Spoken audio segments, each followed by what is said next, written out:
Hello बच्चों, जय हिंद। आज हमारा जो कॉम्प्लेक्स नंबर एनडीए 2024 फर्स्ट के लिए चल रहा था उसका आज 10वां लेक्चर रहेगा।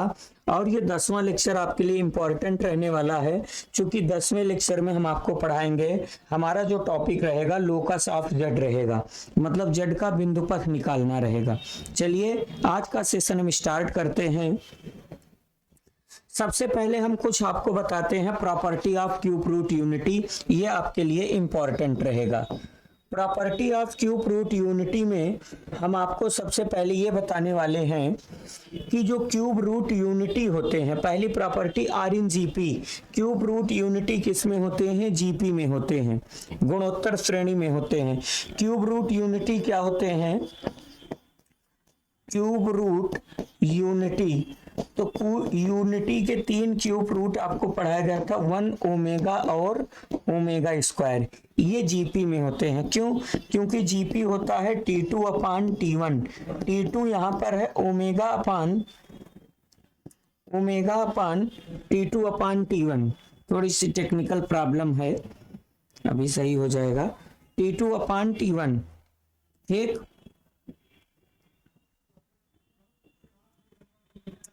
तो ये क्या होता है?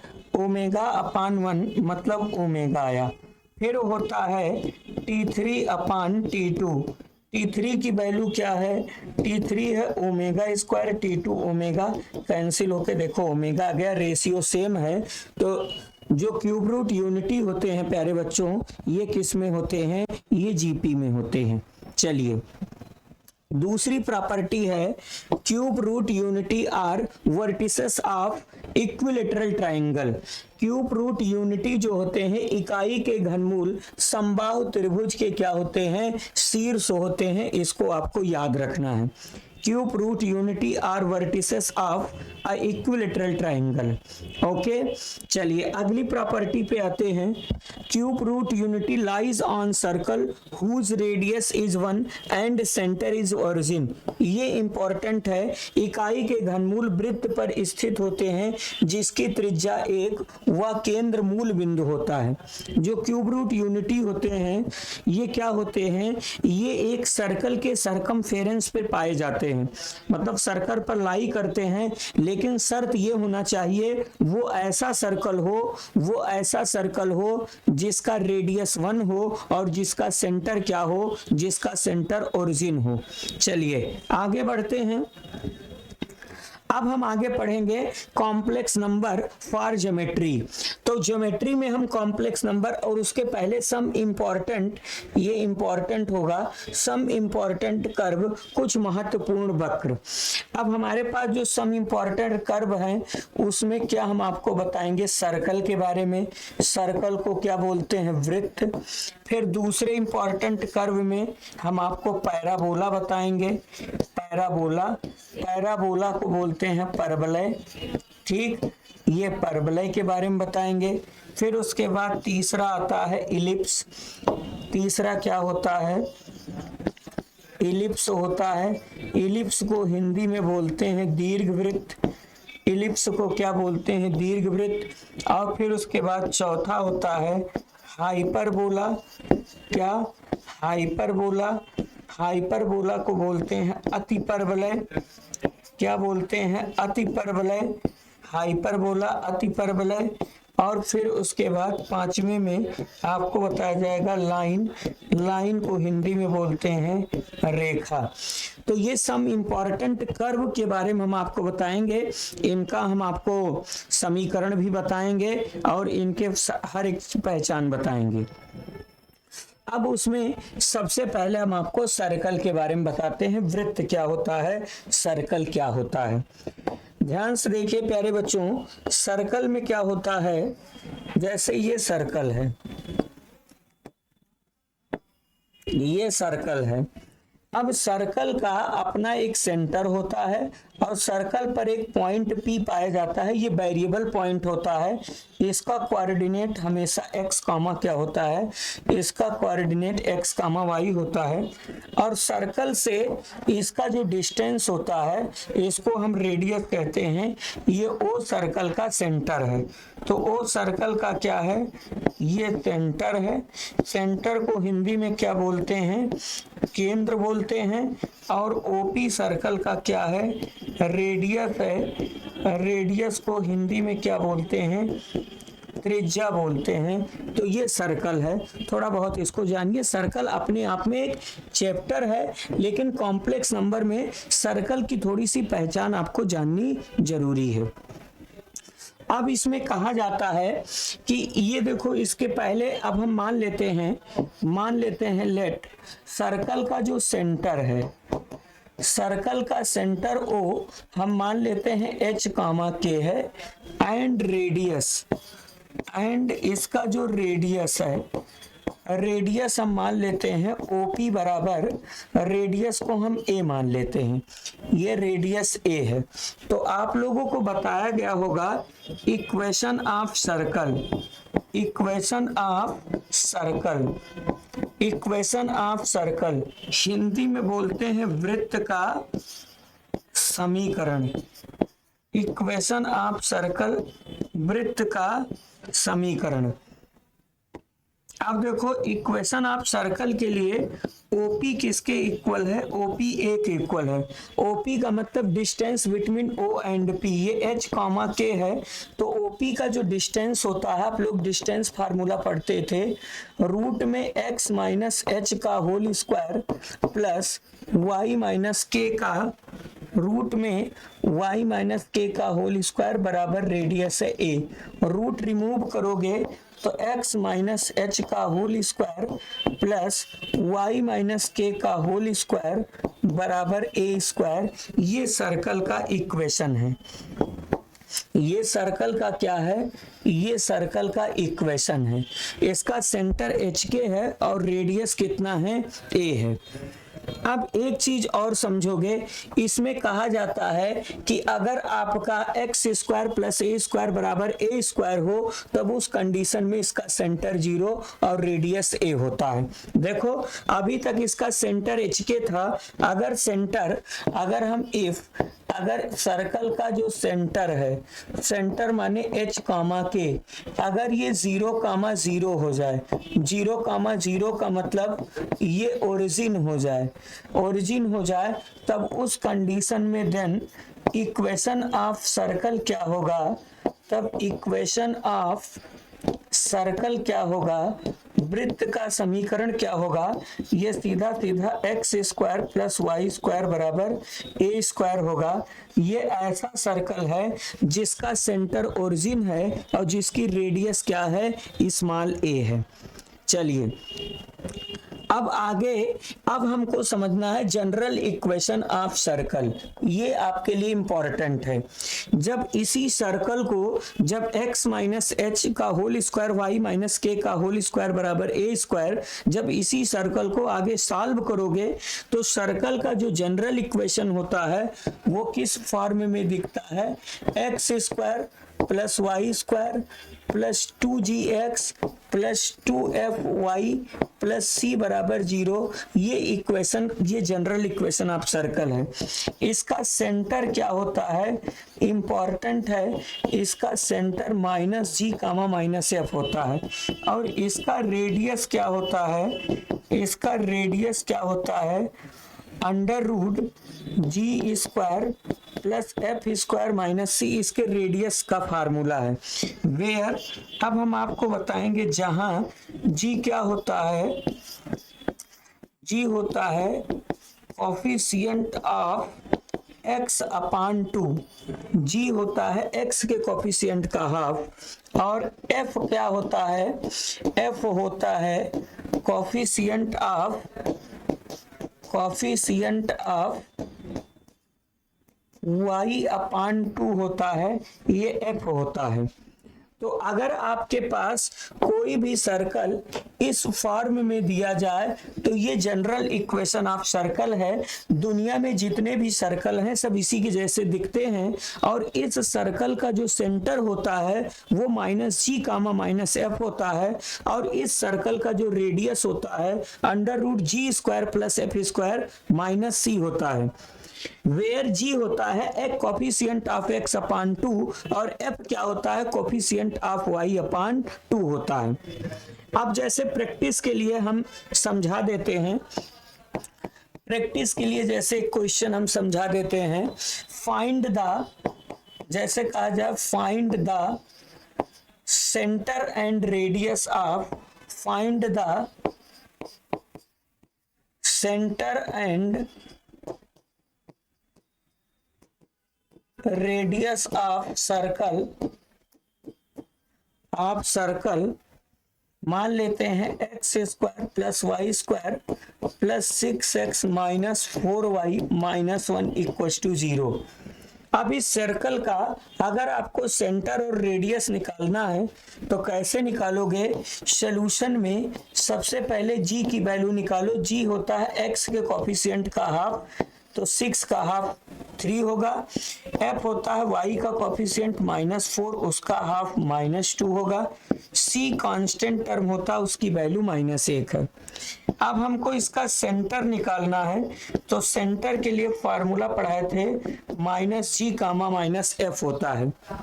तो -g की वैल्यू कितनी है? -3। f की वैल्यू माइनस में है, यहाँ खुद माइनस में है तो प्लस हो जाएगा। और इसका जो रेडियस होता है, इसका जो रेडियस होता है उसका फार्मूला होता है g² + f² - c। तो इसका रेडियस r बराबर g की वैल्यू 3 का स्क्वायर -2 का स्क्वायर, c की वैल्यू -1 है, यहाँ खुद माइनस है तो ये +1 हो जाएगा। तो r = 3 3 जा 9, 2 2 जा 4 + 1, तो r की वैल्यू कितनी हो जाएगी? √14 हो जाएगा। तो इसका रेडियस √14 होगा और इसका सेंटर -3,2 होगा। उम्मीद करते हैं कि आप लोगों को समझ में आ रहा है। तो जब अगर आपको सर्कल का इक्वेशन दिया है तो कभी कभी उसका सेंटर और रेडियस पूछ लिया जाता है। अब सुनो, सर्कल की पहचान क्या होती है? सर्कल की जो पहचान होती है, सर्कल की पहचान होती है कोफिशिएंट ऑफ x² बराबर कोफिशिएंट ऑफ y²। x² और y² का कोफिशिएंट इक्वल होने चाहिए। दूसरा होता है कोफिशिएंट ऑफ xy = 0, मतलब xy का टर्म ना हो। तो ऐसे इक्वेशन को हम सर्कल कब कहेंगे? जब x² और y² का कोफिशिएंट इक्वल हो और xy का कोफिशिएंट उसमें ना हो, वो 0 हो, तो उसको हम सर्कल बोलते हैं। ठीक है, आगे हम बात करते हैं पैराबोला का। पैराबोला के लिए देखते हैं परवलय। हमको यहाँ स्टैंडर्ड पैराबोला पढ़ना है। स्टैंडर्ड पैराबोला, एक होता है स्टैंडर्ड पैराबोला और एक होता है general parabola.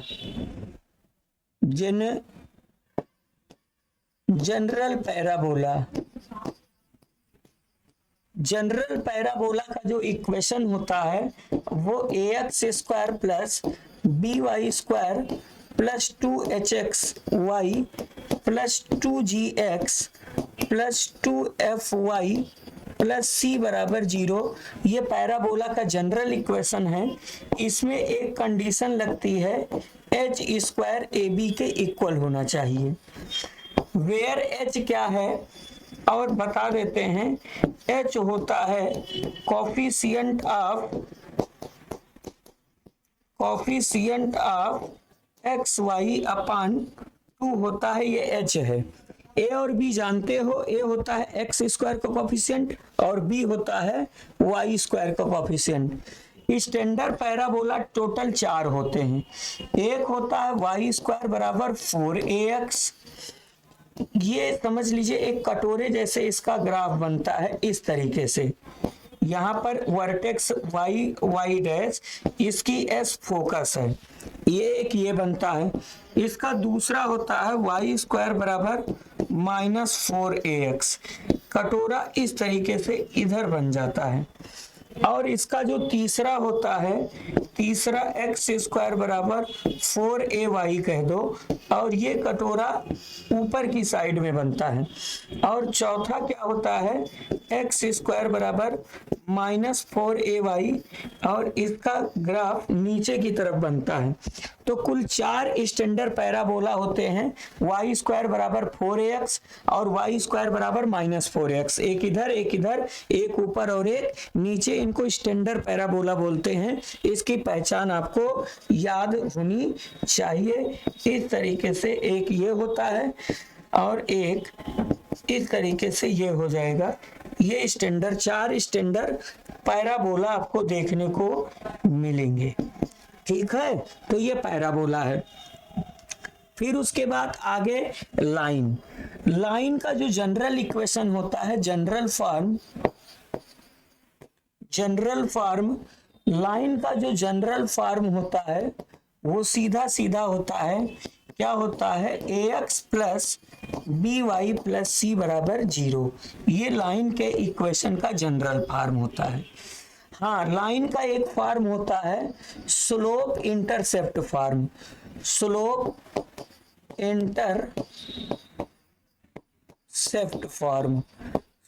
Intercept form line का भी एक फॉर्म होता है।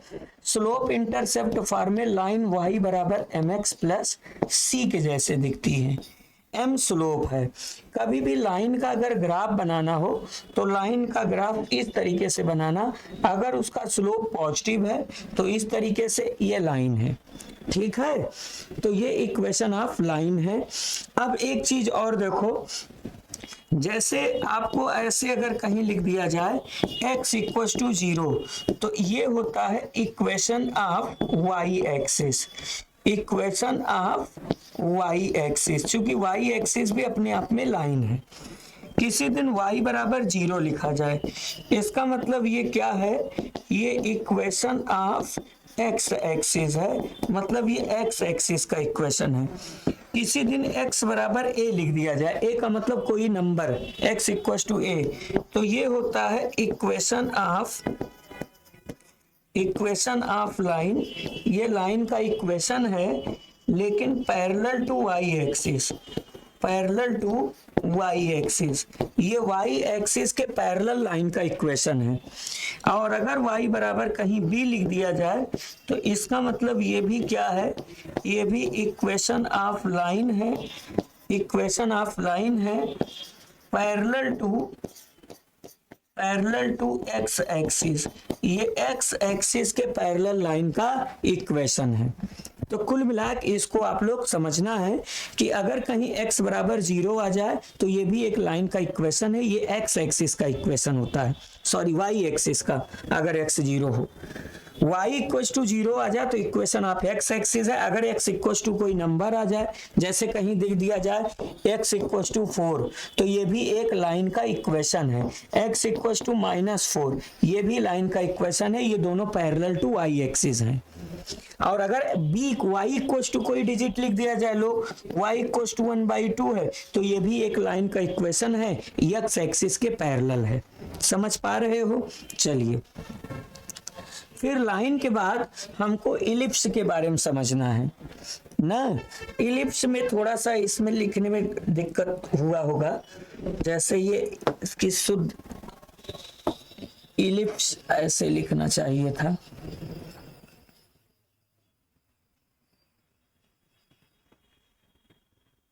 इलिप्स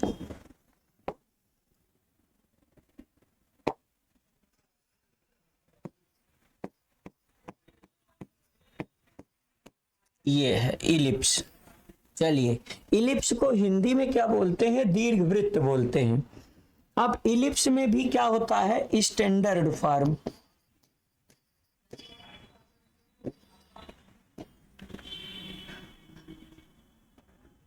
स्टैंडर्ड फॉर्म दो इलिप्स होते हैं, इसमें बहुत ज्यादा दिमाग नहीं लगाना है। X square upon A square plus Y square upon B square equal to a, जब ए बी से ग्रेटर है। इसका स्ट्रक्चर अंडा जैसे बनता है, इग। दूसरा इसका एक और होता है, x square upon A square plus Y square upon B square equal to 1 होता है, और यहाँ पर बी ए से ग्रेटर देन होता है। ये इक्वेशन ऑफ क्या है, इलिप्स है। ठीक है, इसमें बहुत ज्यादा वो नहीं करना है। हाइपरबोला, हाइपरबोला को हम लोग अतिपरबले बोलते हैं। ये भी दो होता है। इसका पहला होता है x square upon A square minus Y square upon B square equal to 1। इसका दूसरा होता है x square upon A square minus Y square upon B square equal to -1। इसको ऐसे भी लिख दिया जाता है y square upon B square minus x square upon ए स्क्वायर बराबर 1। आगे पीछे करने पर माइनस हट जाता है। इसमें एक जो नोट पॉइंट में है, इफ अगर कहीं पर a इक्वल टू बी हो जाए, अगर a इक्वल टू बी हो जाएगा तब इसका इक्वेशन ऐसे बन जाएगा, एक्स स्क्वायर अपान ए स्क्वायर वाई स्क्वायर अपान ए स्क्वायर बराबर 1। तो इस कंडीशन में X square minus Y square बराबर अगर ए स्क्वायर आ जाए तो इसको हम बोलते हैं रेक्टेंगुलर हाइपरबोला। इसको क्या बोलते हैं, रेक्टेंगुलर हाइपरबोला। रेक्टेंगुलर हाइपरबोला, इसको हम बोलते हैं रेक्टेंगुलर हाइपरबोला। ठीक है, तो हाइपरबोला का इक्वेशन क्या होता है, x square upon A square minus Y square upon B square equal to 1 होता है, या ऐसे भी हो सकता है और इस तरीके से होता है। अगर इस तरीके से दिया जाए, अगर आपके पास इस तरीके से कोई हो X square minus Y square बराबर ए स्क्वायर हो, तो इसको हम रेक्टेंगुलर हाइपरबोला बोलते हैं। चलिए आगे बढ़ते हैं। मिड पॉइंट, ये आपको समझना है मिड पॉइंट क्या होता है, मध्य बिंदु क्या होता है। जैसे मान लिया जाए कि आपके पास दो पॉइंट हैं, इस यहाँ पर हम मान लेते हैं ए है, ये Z1 है। ये कॉम्प्लेक्स नंबर में हम पढ़ा रहे हैं मिड पॉइंट, ये Z1 है, और ये दूसरा पॉइंट आपके पास B है, ये कॉम्प्लेक्स नंबर में Z2 है। तो यहाँ पर हम इसका मिड पॉइंट बोल देते हैं। तो अगर हम आपसे कहें कि इसका मिड पॉइंट क्या होता है, मिड पॉइंट, तो इसका जो मिड पॉइंट P बनेगा, ये सीधा सीधा हो जाएगा Z1 प्लस Z2 अपान 2। तो ये मिड पॉइंट का फार्मूला होता है Z1 प्लस Z2 अपान 2, इस तरीके से। ठीक है, कॉम्प्लेक्स नंबर में मिड पॉइंट। तो अगर आपको मिड पॉइंट निकालना है तो Z1 अपान Z2। सेंट्रॉयड, अगर आपको सेंट्रॉयड निकालना है, केंद्रक निकालना है, जैसे किसी ट्राइंगल का सेंट्रॉयड आपको निकालना है, जैसे ये ट्राइंगल है, तो कहा जाता है ट्राइंगल के तीनों वर्टिसेस, जैसे ए है, बी है और सी है, इसका हम मान लेते हैं Z1 है वर्टेक्स, कॉम्प्लेक्स नंबर में इसका Z2 है और इसका Z3 है। तो वर्टेक्स में तीनों मीडियन, यहाँ पर ये होता है दूसरा, ट्राइंगल के तीनों मीडियन जहां पर इंटरसेप्ट करते हैं उसको सेंट्रॉयड, BE, AD और CF, तो यहां पर यही कहीं सेंट्रॉयड है। तो इसका जो सेंट्रॉयड होता है ना, इसका जो सेंट्रॉयड होता है, सेंट्रॉयड को बोलते हैं केंद्रक। इसका जो सेंट्रॉयड होता है उसके निकालने का डायरेक्ट फार्मूला होता है क्या, Z1 plus Z2 plus Z3 अपान क्या होता है, 3 होता है। ये सेंट्रॉयड निकालने का डायरेक्ट फार्मूला होता है। ये सब कॉम्प्लेक्स नंबर के लिए बताया गया है। चलो कॉम्प्लेक्स नंबर में एक भी दिखा देते हैं, डिस्टेंस। डिस्टेंस का मतलब दूरी, डिस्टेंस का मतलब क्या होता है, दूरी से होता है। डिस्टेंस का मतलब दूरी, जैसे अगर आपको दूरी निकालनी हो, जैसे मान लिया जाए कि मेरे पास एक पॉइंट यहाँ पर A है जैसे ये Z1 है और दूसरा पॉइंट B है, मान लेते हैं Z2। तो अगर हमको डिस्टेंस निकालना है, क्या निकालना है? Distance AB। अगर AB डिस्टेंस निकालना तो मॉड ऑफ A से B जाओगे, Z1 माइनस क्या हो जाएगा? Z2 होगा, ये डिस्टेंस हो जाएगा। समझ में आया? मान लिया जाए कि अगर आपको ये आपके पास प्लेन है x x dash y y dash, इस तरीके से निकाला जाए, ये O है, और अगर यहाँ पर ये चीज है, ये आपके पास Z है, तो ओरिजिन से अगर डिस्टेंस निकालना हो तो सीधा सीधा मॉड ऑफ क्या होता है? Z2 मतलब Z माइनस 0, इसका मतलब मॉड ऑफ Z, इसका डिस्टेंस है ओरिजिन से। डिस्टेंस में पीछे से लिखते हैं, इसको ऐसे लिख देते हैं Z2, लेकिन मॉड लगा कोई दिक्कत नहीं है, लेकिन शुद्ध है Z2 माइनस कितना? Z1। इस तरीके से डिस्टेंस हो गया। समझ में आया? ये डिस्टेंस कहाँ से है? ओरिजिन से है, क्योंकि ओरिजिन भी अपने आप में एक कॉम्प्लेक्स नंबर होता है। चलिए, अब इसमें एक चीज आपको देखना है, पैरेललोग्राम, समांतर चतुर्भुज के लिए देखना है। पैरेललोग्राम की कुछ खासियत होती है, इसको आप लोग देखेंगे। जैसे ये पैरेललोग्राम है, मान लेते हैं इसका नामकरण A B C और D, ये पैरेललोग्राम है, और पैरेललोग्राम के ये डायगोनल है, AC और क्या है? BD है, और इसका कोऑर्डिनेट कॉम्प्लेक्स में मान लेते हैं ये Z1 है, ये Z2 है, ये Z3 है, और इसको मान लेते हैं ये Z4 है, और यहाँ पर ये होता है। तो पैरेललोग्राम की खासियत क्या होती है? पैरेललोग्राम के जो डायगोनल होते हैं वो मिड पॉइंट पर इंटरसेप्ट करते हैं। इसका मतलब AC का मिड पॉइंट हेयर, यहाँ पर एक चीज क्या होगा? Mid point of AC, mid point of AC, AC का मिड पॉइंट O होगा, and mid point of BD, BD का भी मिड पॉइंट O होगा। तो अगर AC और BD का मिड पॉइंट O होगा तो इसका मतलब दोनों का RHS बराबर, इसका मतलब AC का मिड पॉइंट ऑफ AC, इसका मतलब मिड पॉइंट ऑफ AC ये बराबर होगा मिड पॉइंट ऑफ BD, ये दोनों इक्वल होंगे। तो AC का मिड पॉइंट क्या हो जाएगा? Z1 प्लस Z3 अपान 2, क्या होगा? Z अभी बताए थे मिड पॉइंट, अपान 2, इसका क्या हो जाएगा? Z2 प्लस Z4 अपान कितना? Z2 प्लस Z4 अपान 2 होगा। अपान 2 कैंसिल होके Z1 plus Z3 equal to Z2 plus Z4, ये डायरेक्ट रिजल्ट आपसे पूछा गया है पैरेललोग्राम में। अच्छा, इसमें भी कई फार्मूले बनते हैं। आपको Z1 Z2 Z3 दे देगा तो Z4 आपसे पूछ लेगा।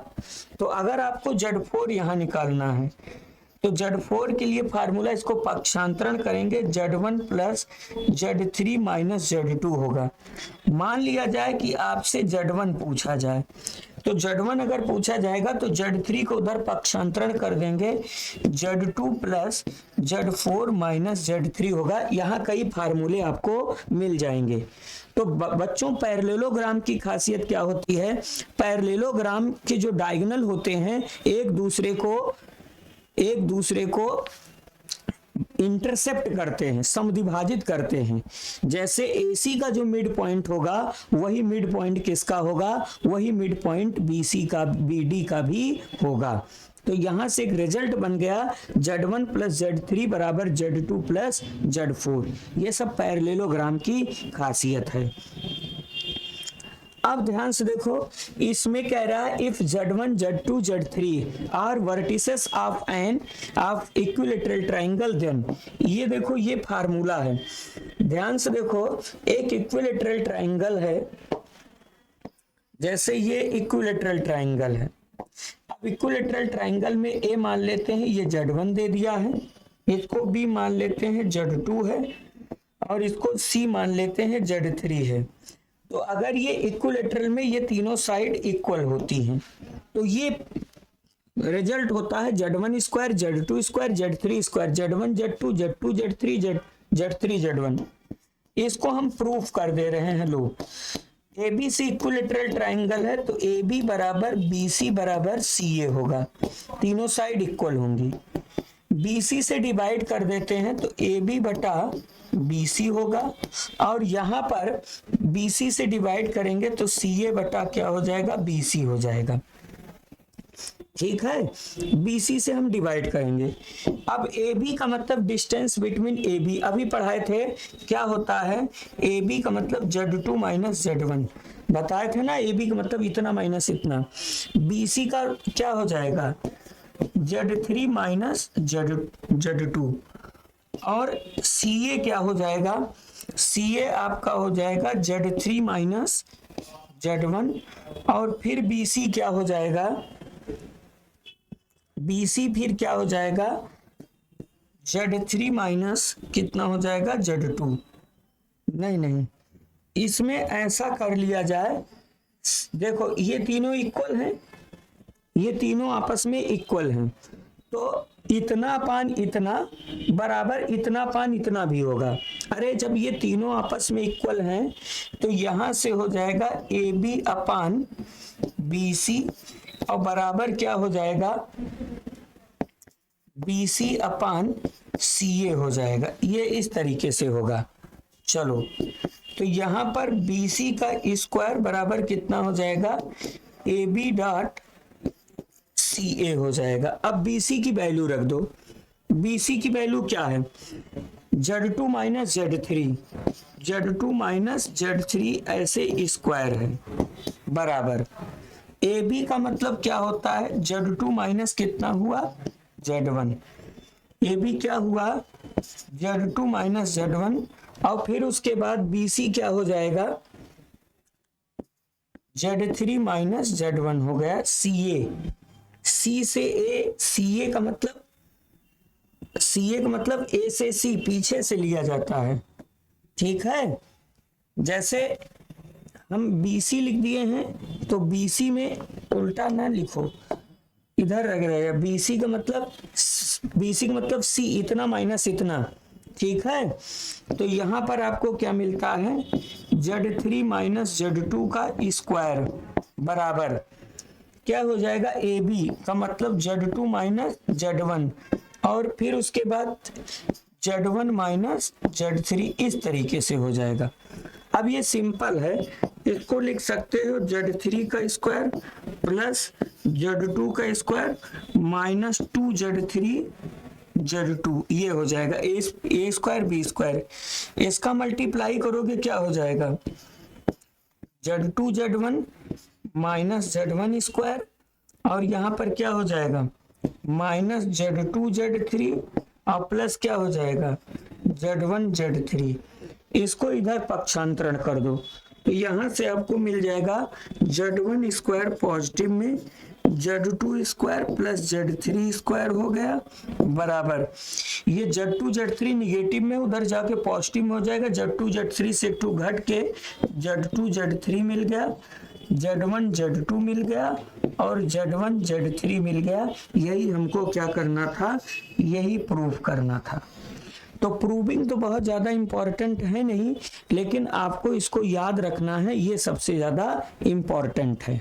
ठीक है, अगर Z1 Z2 Z3 ये इक्विलेटरल ट्राइंगल के वर्टिसेस हैं तो ये रिजल्ट आपको याद रखनी है। अब आइए हम कुछ क्वेश्चन की प्रैक्टिस करते हैं। अब ध्यान से देखो, कुल मिला के हमको लोकस निकालना है। जेड हमारे पास एक कॉम्प्लेक्स नंबर है, इसमें यही होना चाहिए कि जेड के प्लेस पे हम हमेशा जेड के प्लेस पे पुट करेंगे x प्लस आयोटा वाई। क्या पुट करेंगे, x plus iota Y put करेंगे। तो जो कंडीशन हमको दी रहेगी उस कंडीशन को हम सॉल्व करेंगे। क्या करेंगे, सॉल्व करेंगे। सॉल्व करने के बाद एक कर्व आएगा। क्या आएगा, एक कर्व आएगा। उसी को पहचानना रहेगा कि वो कौन सा कर्व आ रहा है। जैसे यही क्वेश्चन है, Z Z bar equals to क्या दिया गया है, z plus mod of z दिया है। तो z के प्लेस पे x प्लस आयोटा वाई अगर पुट करोगे तो z बार उसका कॉन्जुगेट है वो x माइनस आयोटा वाई होगा, पढ़ाया गया था।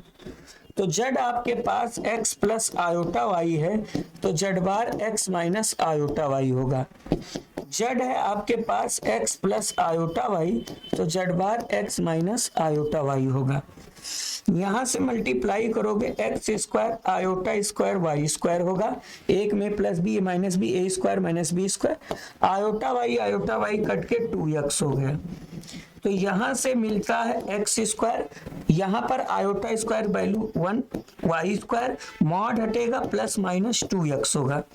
तो यहां पर दो चीजें आएंगी, जब प्लस इधर करोगे तो एक बन जाएगा X square plus Y square minus 2x बराबर 0 और एक मिलेगा X square plus Y square plus 2x बराबर 0। और ये दोनों सर्कल के इक्वेशन है। अभी बताया गया था कि सर्कल में क्या होता है, एक्स स्क्वायर वाई स्क्वायर का कोफिशिएंट इक्वल होना चाहिए और एक्स वाई साथ में ना है, अलग अलग आ सकते हैं। तो देखो यहाँ एक्स स्क्वायर वाई स्क्वायर का कोफिशिएंट इक्वल है तो ये क्या है, ये सर्कल्स हैं। समझ में आया? तो इस हिसाब से इस प्रश्न का आंसर ऑप्शन डी सही होगा। हमसे पूछा गया है then the locus of Z, Z का लोकस क्या होगा, तो जेड क्या रिप्रेजेंट करेगा, सर्कल्स को रिप्रेजेंट करेगा। चलिए अगले प्रश्न पे हम आते हैं। ये लिखा गया है if z equals to x plus iota Y where iota इतना है then what is the equation of इतना z रिप्रेजेंट, ये इक्वेशन क्या रिप्रेजेंट करता है। तो वही z की जगह पे x plus iota Y put करेंगे तो z बार क्या होगा, x माइनस आयोटा वाई। आगे है मॉड ऑफ z का होल स्क्वायर, तो मॉड ऑफ z क्या होता है, रूट में x square plus Y square का whole square plus 4 times z है x प्लस आयोटा वाई तो z बार क्या होगा, x minus iota y minus 48 बराबर 0 हुआ। अब यहां पर जब सॉल्व करोगे तो X square minus iota square Y square होगा प्लस रूट हट जाएगा X square plus Y square, iota Y cut के यहां से 4 बचा, अंदर 2x बचेगा माइनस 48 इक्वल टू 0 आया। आगे क्या हो जाएगा, एक्स स्क्वायर आयोटा स्क्वायर की वैल्यू -1 होती है प्लस वाई स्क्वायर, फिर X square plus Y square 4 2 जा 8x minus 48 equal to 0। X square 2 बार है तो 2x square plus 2y square plus 8x minus 48 equal to 0। 2 से डिवाइड कर देंगे तो X square plus Y square plus 4x minus 24 बराबर 0। ये क्या है, ये सर्कल का इक्वेशन है। बताया गया था कि एक्स स्क्वायर वाई स्क्वायर का कोफिशिएंट इक्वल हो, कोई इक्वेशन अगर x square plus Y square plus 2gx plus 2fy plus c बराबर 0 के फॉर्म में दिखे तो ये क्या है, ये सर्कल है। समझ में आया? तो ये किसका इक्वेशन है, ये सर्कल का इक्वेशन है। तो इस तरीके से कौन सा ऑप्शन सही है, ऑप्शन सी सही है। पूछा गया है कि जेड क्या रिप्रेजेंट करता है, तो जेड एक सर्कल को रिप्रेजेंट करता है। ये एनडीए में आया हुआ क्वेश्चन है। आगे बढ़ते हैं, सेम सिचुएशन यही है, कह रहा कि एक सर्कल को रिप्रेजेंट करता है तो इसका सेंटर और रेडियस देखो पूछ लिया गया है।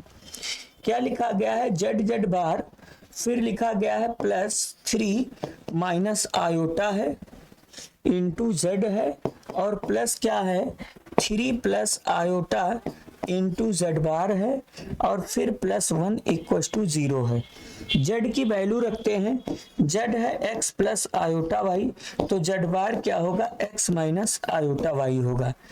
फिर यहाँ पर 3 माइनस आयोटा है, जेड के प्लेस पे एक्स प्लस आयोटा वाई रखोगे, फिर प्लस है 3 प्लस आयोटा, जेड बार है एक्स माइनस आयोटा वाई, यहाँ जेड बार है, फिर +1 इक्वल टू 0 है। अब आगे हम सॉल्व करते हैं, इनका मल्टीप्लाई करोगे तो X square iota square Y square होगा, एक में a प्लस बी है, a minus B, A square minus B square, इसका ब्रैकेट तोड़ोगे तो 3x 3 आयोटा x मिला और प्लस कितना मिला 3 आयोटा y मिला, क्या मिला 3 iota y minus iota square Y मिला। इसका मल्टीप्लाई करेंगे तो ये 3x हो गया, ये आयोटा x हो गया, और यहाँ पर माइनस आयोटा 3 आयोटा y हो गया, 3 आयोटा y हुआ, और यहाँ पर minus iota square Y square plus 1 equal to 0 हुआ। अब जो कट रहा है उसे कैंसिल कर देंगे। देखो एक्स स्क्वायर आयोटा स्क्वायर की वैल्यू -1 होती है, तो plus Y square, 3x add होके 6x हो जाएगा। और यहाँ से अगर आप देख पा रहे हो तो आयोटा एक्स से iota x positive negative cancel हो जाएगा, ये कैंसिल हो जाएगा। आयोटा स्क्वायर की वैल्यू -1 तो प्लस वाई, फिर आयोटा स्क्वायर की वैल्यू -1 तो पहले से minus plus Y plus 1 equal to 0 हो जाएगा। फिर यहाँ से क्या मिल जाएगा आपको, X square plus Y square plus 6x plus 2y होगा प्लस 1 बराबर 0 हो गया। यहाँ से g की वैल्यू निकालते हैं। g x के कोफिशिएंट का हाफ होता है, 6 का हाफ 3, f होता है y के कोफिशिएंट का हाफ, 2 का हाफ 1, c 1 है। अब हमको इसका सेंटर निकालना है, तो इसका सेंटर निकालने का फार्मूला बताए थे -g-f। तो g की वैल्यू कितनी है 3, तो -3 कामा -f इसका सेंटर हो गया, -3 कामा -1 सेंटर हो गया। फिर रेडियस के लिए आपको पढ़ाया गया था √g स्क्वायर, 3 का स्क्वायर 9 प्लस 1 का स्क्वायर, और फिर -c होता है, c की वैल्यू -1 है। फिर इसके बाद -1 प्लस 1 कैंसिल, √9, 9 का स्क्वायर रूट 3 होगा। तो इसका सेंटर -3 कामा -1 होगा और इसका रेडियस 3 होगा। तो इस हिसाब से कौन सा ऑप्शन मैच कर रहा है, ऑप्शन ए मैच कर रहा है। इसका सेंटर -3 कामा -1 होगा और इसका रेडियस क्या होगा, 3 होगा। ठीक है, अगले प्रश्न पे हम आते हैं। अब ये है, यहाँ पर लिखा गया है लेट z इक्वल्स टू इतना where x and y real variables, iota इतना है, इफ इतना दिया है। फिर कह रहा कि z क्या रिप्रेजेंट कर रहा है, वही। तो यहाँ से ध्यान से देखो, हमको क्या दिया गया है, दिया गया है मॉड में है 2z के प्लेस पे x प्लस आयोटा y रखना है, -1 equals to x plus iota y रखना है, -2 है। इसको मल्टीप्लाई करोगे 2x 2 आयोटा y हो जाएगा, -1 हुआ, equals to x -2 plus iota y हुआ। अब यहाँ पर हमारे पास इस रियल पार्ट को 2x -1 ये रियल पार्ट है, प्लस 2 आयोटा y इसको ऐसे रख देते हैं। और यहाँ पर तो रियल पार्ट हमको समझ में ही आ गया है, आयोटा y। तो ये दो कॉम्प्लेक्स नंबर है, इनका मॉडुलस ले रहे हो तो रूट में रियल पार्ट का स्क्वायर प्लस इमेजिनरी का स्क्वायर। तो रूट में रियल पार्ट है 2x -1 है, 2x -1 का स्क्वायर, और इमेजिनरी पार्ट है 2y का स्क्वायर। सेम यहाँ पर भी क्या होगा, रूट में x -2 का स्क्वायर प्लस y का स्क्वायर। अब इसको सॉल्व करोगे, यहाँ पर क्या हो जाएगा, रूट रिमूव हो जाएगा, 4x स्क्वायर प्लस 1 -4x, यहाँ 4y स्क्वायर हो गया। यहाँ से x square plus 4 -4x plus y square हो गया। 4x से 4x कैंसिल हो गया। यहाँ 4x स्क्वायर है, इधर आके एक x स्क्वायर सब्ट्रैक्ट करोगे तो यहाँ से 3x स्क्वायर मिल जाएगा। यहाँ 4y स्क्वायर से एक y स्क्वायर निकालोगे तो 3y स्क्वायर मिल जाएगा। 4 में से 1 उधर जाके सब्ट्रैक्ट करोगे, 4 -1 मिला। तो 3x square plus 3y square बराबर 3 मिला। 3 से डिवाइड कर दो तो x square plus y square equal to 1 मिला। X square plus Y square equal to 1 मिला। तो ये क्या होता है, एक इसका इक्वेशन है, ये सर्कल का ही तो इक्वेशन है। ये ऐसा सर्कल है जिसका सेंटर क्या होगा, जिसका सेंटर ओरिजिन है और इसका रेडियस क्या होगा 1। तो ये किस ऑप्शन को रिप्रेजेंट कर रहा है, ऑप्शन ए अ सर्कल। ठीक है, आइए देखते हैं अगले क्वेश्चन पर। ये दिया है z प्लस जेड बार इतना, देन लोकस ऑफ z। अच्छा क्वेश्चन है, इसमें है z plus z bar equal to क्या दिया है, z minus z bar. z की वैल्यू है x plus iota y, z bar होगा x माइनस आयोटा y। फिर यहाँ पर क्या है, x प्लस आयोटा वाई और फिर यहाँ माइनस है x minus iota Y, z bar होगा x minus iota Y. Iota Y से आयोटा वाई कट के यहाँ पर मिल जाएगा 2x और यहाँ से x कट के यहाँ से मिल जाएगा 2 आयोटा वाई। इसका स्क्वायर रूट कितना हो जाएगा 4x स्क्वायर और इसका भी 4y स्क्वायर मिल जाएगा। तो यहाँ से रूट में x स्क्वायर बराबर रूट में y स्क्वायर मिल जाएगा, 4 कैंसिल हो जाएगा। अब रूट की एक खासियत होती है x बराबर प्लस माइनस वाई होगा, ठीक है। चूंकि रूट की एक खासियत क्या होती है, रूट में ये मॉड ऑफ x है, ये मॉड ऑफ y है, ये क्या है, ये मॉड ऑफ x है, ये मॉड ऑफ क्या है y है। तो मॉड ऑफ x बराबर मॉड ऑफ y, तो ये दो चीज को रिप्रेजेंट करेगा, पेयर ऑफ स्ट्रेट लाइन को रिप्रेजेंट करेगा। यहाँ पर दो स्ट्रेट लाइन होंगी, ठीक है। ऐसे भी कर दो, दोनों पक्षों का स्क्वायर कर दो, तो ऐसे भी लिख सकते हो x स्क्वायर बराबर y स्क्वायर। इधर भेजोगे तो यहाँ पर ऐसे भी लिख सकते हो x square minus Y square बराबर 0। तो यहाँ पर x माइनस वाई एक में, दूसरे में x प्लस वाई बराबर 0। तो x की दो वैल्यू आ जाएगी, x बराबर प्लस माइनस वाई। तो बड़ा कंफ्यूजन दार क्वेश्चन है ये, पेयर ऑफ स्ट्रेट लाइन। अच्छा, कुछ लोग जल्दबाजी में, हमसे भी एक बार इस क्वेश्चन को लगाने में गलती हो गई थी। जल्दबाजी में हम लोग रूट हटा देंगे, स्क्वायर हटा के x बराबर y कर देंगे। तो x बराबर जब हम y कर देंगे तो हमारे पास अ लाइन का इक्वेशन आ जाएगा, जबकि ये गलत है, ठीक है। तो इस क्वेश्चन का आंसर क्या हो जाएगा, pair of a straight line दो लाइन को रिप्रेजेंट करेगा, x बराबर प्लस माइनस y को रिप्रेजेंट कर देगा, ठीक है। अगले प्रश्न पे आते हैं, which one of the following is correct cube root unity. अब देखो क्यूब रूट यूनिटी के बारे में बताया गया है, क्या करेक्ट है, दे आर कोलिनियर। पहली बात, ये कोलिनियर नहीं होते हैं। कोलिनियर का मतलब एक लाइन पर लाई नहीं करते हैं, तो पहला ऑप्शन गलत है। They are lies on circle of radius 3।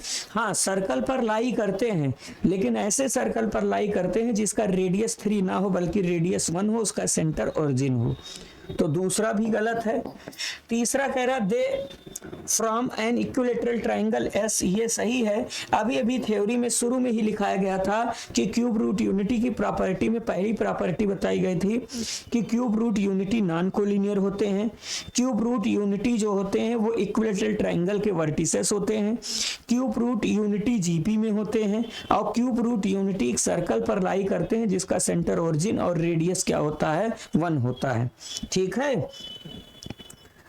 Geometrically मतलब ये कह रहा है real part of Z square minus iota equals to 2, फिर ये R E of real part, फिर रिप्रेजेंट, ये क्या रिप्रेजेंट करता है, ध्यान से देखो। हमसे पूछा गया है जेड स्क्वायर माइनस 1 का रियल पार्ट, लो जेड स्क्वायर माइनस आयोटा का जो रियल पार्ट है वो 2 के इक्वल है।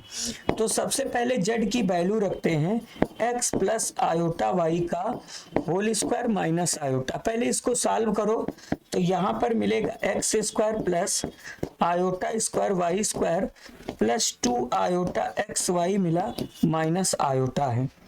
तो यहाँ से x square minus Y square होगा चूंकि आयोटा स्क्वायर वैल्यू 1, फिर 2 आयोटा एक्स वाई हुआ माइनस आयोटा हुआ। अब इसमें ये कॉम्प्लेक्स नंबर में दो पार्ट आप डिसाइड करो, रियल पार्ट और इमेजिनरी पार्ट। तो ये X square minus Y square, इसमें आयोटा नहीं रियल है, आयोटा कॉमन ले लेंगे, 2xy माइनस 1 हो गया। अब इसका रियल पार्ट क्या होगा, इसका रियल पार्ट मतलब इसका जो रियल पार्ट होगा, किसका real part, Z square minus R, इसका रियल पार्ट कितना होगा, X square minus Y square, ये रियल पार्ट है और इसका रियल पार्ट 2 के इक्वल दिया है। इसका मतलब X square minus Y square equal to 2 दे दिया है। अब ये अभी अभी पढ़ाए थे, अभी अभी बताए थे कि अगर कहीं पर X square minus Y square बराबर ए स्क्वायर आ जाए तो इसको हम रेक्टेंगुलर हाइपरबोला बोलते हैं, ऑप्शन सी सही है। लेकिन अगर इसमें प्लस लग जाएगा, X square plus Y square बराबर ए स्क्वायर हो जाएगा, तब ये किसको रिप्रेजेंट कर देगा, तब ये सर्कल को रिप्रेजेंट कर देगा। करेगा, लेकिन X square minus Y square बराबर ए स्क्वायर है, तो ये क्या रिप्रेजेंट करेगा, रेक्टेंगुलर हाइपरबोला को रिप्रेजेंट करेगा। ऑप्शन सी सही है। समझ में आया? इसमें दिया गया है कि इसके सोल्यूशन का जो रियल पार्ट है वो 2 है, अब इसको सॉल्व किया गया है, तो इसका मतलब इसका real part x square minus Y square आ गया और ये 2 के इक्वल दे दिया है, फिर उसके बाद आगे सॉल्व किया गया है। ठीक है, चलिए आगे बढ़ते हैं। ये क्वेश्चन है if omega omega square of pure unity इसकी वैल्यू पढ़ाया गया था 1 प्लस ओमेगा स्क्वायर की वैल्यू 0 होती है, तो 1 प्लस ओमेगा की वैल्यू माइनस ओमेगा स्क्वायर हो जाएगी। 1 प्लस ओमेगा स्क्वायर की वैल्यू क्या होगी, माइनस ओमेगा क्यूब की वैल्यू, और सीधा 1 प्लस ओमेगा स्क्वायर 0 होने के कारण पूरी पार्टी मल्टीप्लाई करोगे 0 आ जाएगा। ऑप्शन सी सही है। अरे इसमें दिमाग ही नहीं लगाना था। 1 प्लस ओमेगा स्क्वायर 0 होगा, इसके कारण पूरी पार्टी क्या हो जाएगी, 0 हो जाएगी। आगे बढ़िए, आगे कह रहा है कि इसके फैक्टर क्या हैं। इजी है, देखो जो इसे सेटिस्फाई करेगा वही इसके फैक्टर हो जाएंगे। इसको कौन सेटिस्फाई करेगा, 1, तो x माइनस 1 इसका फैक्टर। ओमेगा सेटिस्फाई करेगा, चूंकि ओमेगा क्यूब की वैल्यू कितनी होती है, 1। ओमेगा स्क्वायर भी सेटिस्फाई करेगा। ओमेगा स्क्वायर को लिखोगे जब क्यूब करोगे, ओमेगा स्क्वायर का जब क्यूब करोगे तो ओमेगा पावर 6 होगा, इसकी वैल्यू 1 माइनस 1 0। तो ऑप्शन बी सही है। इसमें कौन कौन सेटिस्फाई करेगा, यहां जब सॉल्व करोगे x बराबर 1 ओमेगा और ओमेगा स्क्वायर। अरे ये है, यही है, जैसे x क्यूब माइनस 1 फैक्टर निकालने के लिए 0 करोगे तो x क्यूब बराबर 1, तो x बराबर 1 का पावर 1/3। अब इसके 3 क्यूब रूट यूनिटी होते हैं ना, एक ओमेगा और क्या होगा, ओमेगा स्क्वायर। तो इसके फैक्टर में एक फैक्टर x माइनस 1 होगा, दूसरे में x माइनस ओमेगा होगा, तीसरा x माइनस ओमेगा स्क्वायर बराबर 0। तो इसके कितने फैक्टर होते हैं, 3 फैक्टर। तो ये तीनों है x minus 1, x minus omega और x माइनस ओमेगा स्क्वायर। ठीक है, चलिए आगे बढ़ते हैं। कह रहा है if 1 omega square are the cube root of unity then the value of इतना। इसकी वैल्यू क्या होगी, इसको आप लिखोगे माइनस ओमेगा स्क्वायर, अभी बताया गया था। इसको लिखोगे minus omega, 1 plus omega power 4 omega होता है, 1 plus omega power 8 omega square होता है, 3 से डिवाइड करने पर। यहाँ पर आपको क्या मिल रहा है, minus omega square minus omega, यहाँ पर मिलेगा minus omega square minus omega. यहाँ दोनों सॉल्व करोगे minus minus plus omega cube. इसकी वैल्यू 1 मल्टीप्लाई करोगे 1 आ जाएगा। तो इस हिसाब से कौन सा ऑप्शन सही होगा, ऑप्शन सी सही होगा। इस प्रश्न का आंसर क्या आ जाएगा, 1 आ जाएगा। चलिए अगले प्रश्न पे हम आते हैं। अब यहीं तक था। तो आज हम आपको कुछ कर्व के बारे में बताए थे और इसका कुछ लोकस के बारे में बताए थे। लोकस के लिए आपको बच्चों लास्ट में यही करना है कि z के प्लेस पे हमको पुट करना है z equal to X plus iota Y, और अगर z बार दिया रहेगा तो x minus iota Y put करके हम सॉल्व करेंगे। सॉल्व करने के बाद हमको इक्वेशन आएगा और उसी इक्वेशन की हमको पहचान करनी रहेगी कि वो कौन सा इक्वेशन है, सर्कल है, इलिप्स है, पैराबोला, हाइपरबोला है कि लाइन है। समझ में आया? तो कुछ क्वेश्चन भी बताए गए, इसको आप पढ़िए। आज के लिए इतना ही। थैंक यू, धन्यवाद।